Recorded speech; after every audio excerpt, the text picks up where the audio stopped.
Hi, my name is Maria, future Psych and P.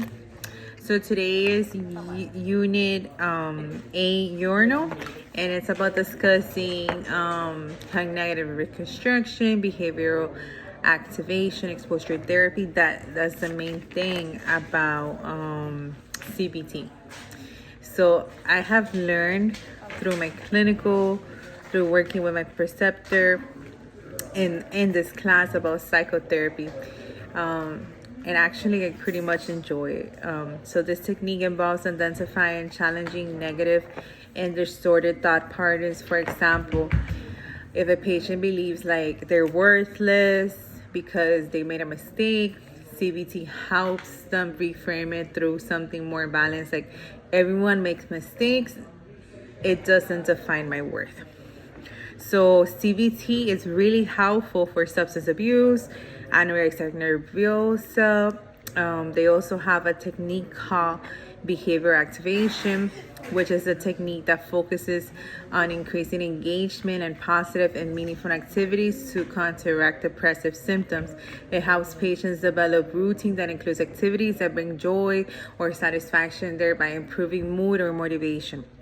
I have used CBT a lot in this clinical practice. Like every time that somebody has depression, every time that somebody has anxiety, we use CBT to help them cope. Exposure therapy, usually primarily for anxiety disorder. This technique involves gradually exposing patients to fear situations. Like if you're scared about something like frogs, heights, actually exposing yourself to it so you combat your fears.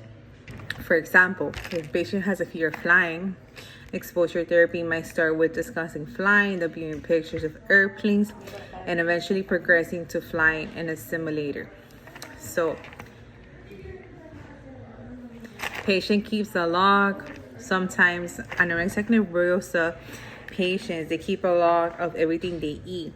So sometimes they keep a log of distressing thoughts, identify cognitive distortions, and work on modifying these thoughts. This technique helps patients recognize and change negative thinking patterns that contribute to emotional distress. I work in recovering and substance abuse for about 10 years. And one of the things that I see is that my patients, they always have a notebook where they write their thoughts, where they write everything that they go through while they're here. So I feel like sometimes that helps them out a lot. It's a good therapy. Improving CBT in my clinical practice, for sure.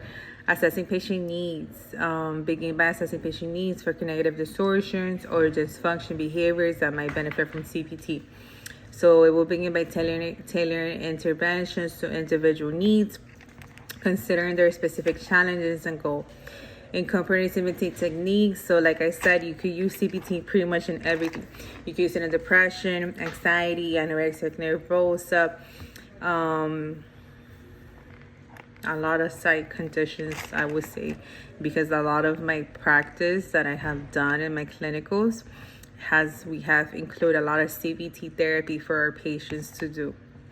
So use cognitive reconstructing to help patients challenge and change negative thoughts, implement behavioral activation by developing the activity schedules with patients to increase engagement and pleasurable things, helping patients find pleasure, happiness, and not be scared of things anymore. So how do you monitor progress? Regularly review patients' progress and therapy sessions. So that's how we follow up with our patients from like every 2 weeks, 4 weeks to see how they're doing. Actually, I have learned a lot about CBT and I have really enjoyed learning about it, and I actually really like it. And when I become a nurse practitioner in psych, that's one of the main therapies that I'm going to use. Thank you.